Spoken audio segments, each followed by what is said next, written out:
Shri Shri Ras Vihariniju Vijayate. Verse 9. Shri Krishna's complex form as being omnipresent, childish as well as youthful, is revealed in his rasa dance and other pastimes. They demonstrate his capacity to support contradictory attributes. Tika number 9. This Lord, comprised of pure nectar, who abides with the gopi maidens, is described in the Rasa Leela, or great circle dance.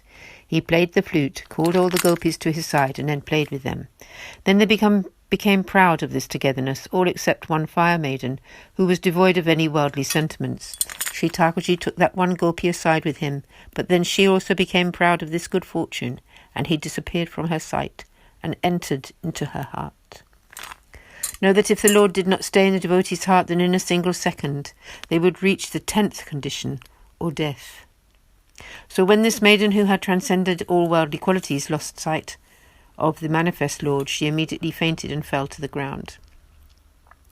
The Lord then lifted her up with his 2 hands. That devotee then cried, O Lord of supremely blessed pastimes, where are you, O mighty armed one?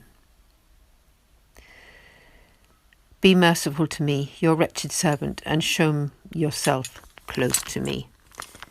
You must be near, for you have lifted me up and protected me with your strong arms. So now please reveal yourself to me. Then all the other gopis came to that place by the banks of the Yamuna river and began to sing his praises.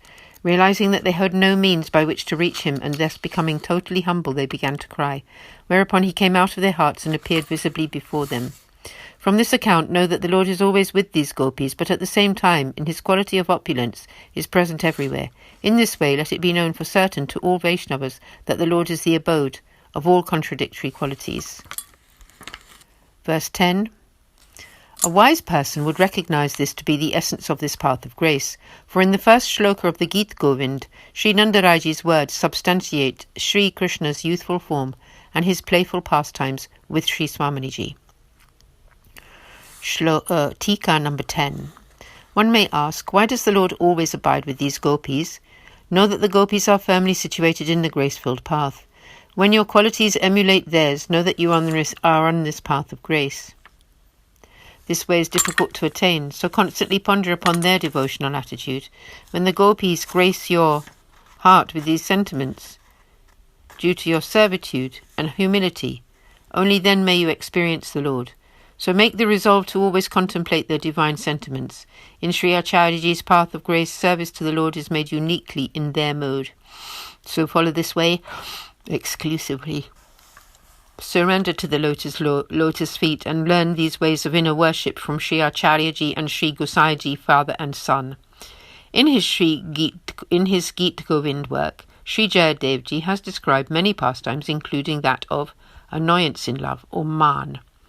Thus know all pastimes from the attitude of heart of these gopis. In this way the Lord is captivated by the gopis, and his pastimes with them are described in many sacred texts like the Gita Govind, etc. Absorb these pastimes of Sri Krishna with the gopis into your heart and mind and ponder upon their loving content. Verse 11. Sri Krishna's father Sri Nandaraji's words make sense only when you accept Sri Krishna as the abode of all contradictory qualities, as revealed in the path of grace. Note here, for verse 11, Sri Nandaraji says, the sky is full of clouds and the forest floor is darkened by the tamal trees. My son is afraid of the dark, so please, Sri Radhaji, take him home. When the couple thus meet on their path home, near the Yamunaji river, they play secretly in the groves and bowers. Tika 11. Know Sri Nandaraji's words to be the truth. Sri Nandaraji brought 16,000 maidens from Gaudadesh to present to Kamsa, but they naturally adhered to the path of grace and thus applied themselves to serving Sri Krishna. So Sri Nandaraji did not present them to Kamsa, but praised them greatly and kept them at home where they served his son. Accomplished Vaishnavas praise these words of Nandaraji, and the loving sentiment of these Kumarikas is greater even than that of Nandaraji. So Sri Krishna is captivated by them. This path of grace is indeed supreme, in which the Lord is always worshipped as replete with loving sentiment and where he reigns supreme as the abode of contradictory qualities. The next shloka will describe this more closely. Verse 12. The insightful person can understand the principles of this nectar path wherein Sri Krishna can be a child, the supreme connoisseur, self-controlled, independent, as well as forever under the sway of the devotee. Tika 12. There is a discrepancy between this path of loving sentiment and the path of lawful limitations, but not between it and this path of grace, where it is upheld as an exceptional principle. Hear this. When the Lord incarnated as Sri Ramachandra, it was to establish propriety of principle, and so he was exclusively attached to his one wife, whereas in his manifestation as Sri Krishna, his loving pastimes with all of the gopis and cowherd wives themselves constitute the principle. Wherever this path of divine love and the scriptures of which it is the subject are described in worldly and Vedic text, there they are seen to be in opposition to the usual righteous path. For in these scriptures describing the mood of divine love for a lady who is not one's own is considered to be more exciting than that of one's own path.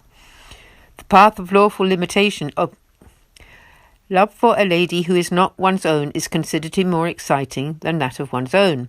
The path of lawful limitations, righteousness, is not upheld by a relationship with another spouse, and even mental involvement with such a one is considered a sin in the scriptures concerning the establishment of a correct path of conduct.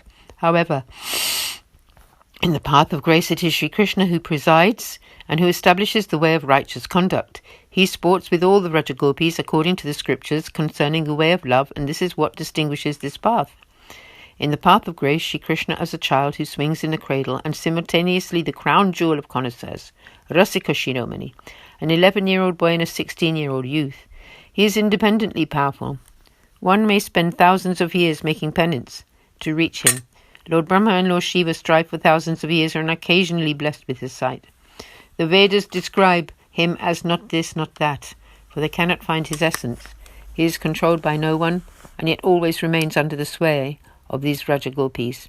Sri Yashodaji, his mother, was devoted to him and therefore enabled to tie him up.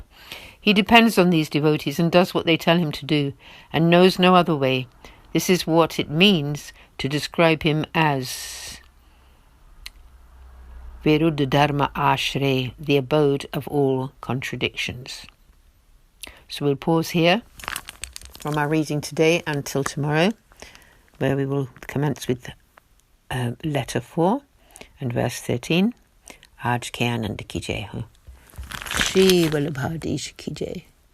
Shri Gopi Jan ki jai.